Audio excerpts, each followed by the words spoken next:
नमस्कार. मानसशास्त्राच्या कथा. गोष्ट क्रमांक 8. गर्वाचे घर खाली. आपल्या सगळ्यांनाच कशाचा ना कशाचा तरी गर्व असतो किंवा आपल्या आजूबाजूच्या लोकांना बऱ्याच इगो असतो असं आपण बघतो. तर ही गोष्ट आपल्याला या इगोबद्दलच सांगणार आहे. महाभारतातली ही गोष्ट आहे. महाभारतातल्या 5 पांडवांपैकी एक म्हणजे भीम हा किती शक्तिशाली आहे, गदाधारी आहे, महान योद्धा आहे हे आपल्या सगळ्यांनाच माहीत असतं. हा भीम एकदा जंगलातून जात असतो. तर जंगलातून जाताना त्याच्या वाटेत एक गरीब बिचारं शक्तिहीन असं मरणासन्न अवस्थेत असलेलं माकड बसलेलं त्याला दिसतं.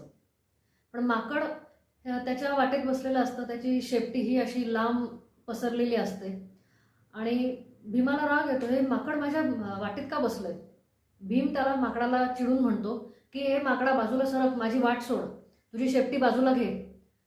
तर ते माकड म्हणतं, महाराज मला दया करा, माझ्याकडे शक्ती नाही आहे, माझी शेपटी तुम्हीच का सरकवत नाही आणि तुम्हीच आपल्या वाटेने निघून जा. भीमाला राग येतो, हे माकड स्वतःची शेपटी स्वतः सरकवत नाही वर मलाच सांगते शेपटी सरकवायला आणि मी ह्या घाणेरड्या माकडाची शेपटी सरकू. असं म्हणून तो भीम चिडतो आणि आपल्या गदेने ती शेपटी बाजूला सरकवायचा प्रयत्न करतो. पण काय आश्चर्य, ती शेपटी अजिबात बाजूला होत नाही. ती शेपटी तशीच राहते, माकडही तसंच राहतं. भीम परत म्हणतो की तुझी शेपटी सरकव. माकड परत म्हणतं की महाराज दया करा, माझ्यात शक्ती नाहीये. हे बराच वेळ चालू राहतं हे नाटक. त्याच्यानंतर भीम शेवटी स्वतःच्या हातांनी ती शेपटी बाजूला सरकवायचा प्रयत्न करतो, तरीही ती शेपटी हालत नाही.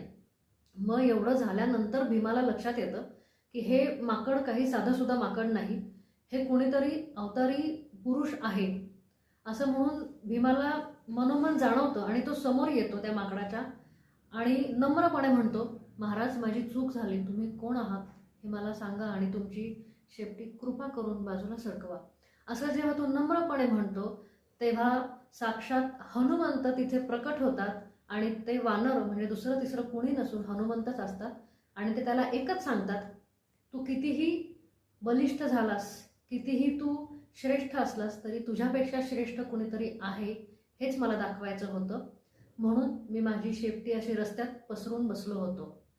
थोडक्यात आपण कितीही श्रीमंत असा, आपण कितीही सुंदर असा, आपण कितीही तरुण असा, आपण कोणत्याही पदावर काम करत असा, आपल्याकडे कितीही पैसा असो, संपत्ती असो, कितीही सत्ता असो, आपल्यापेक्षा वरचढ कोणीतरी असणारच असणार आहे हे कायम लक्षात ठेवा. Thank you very much.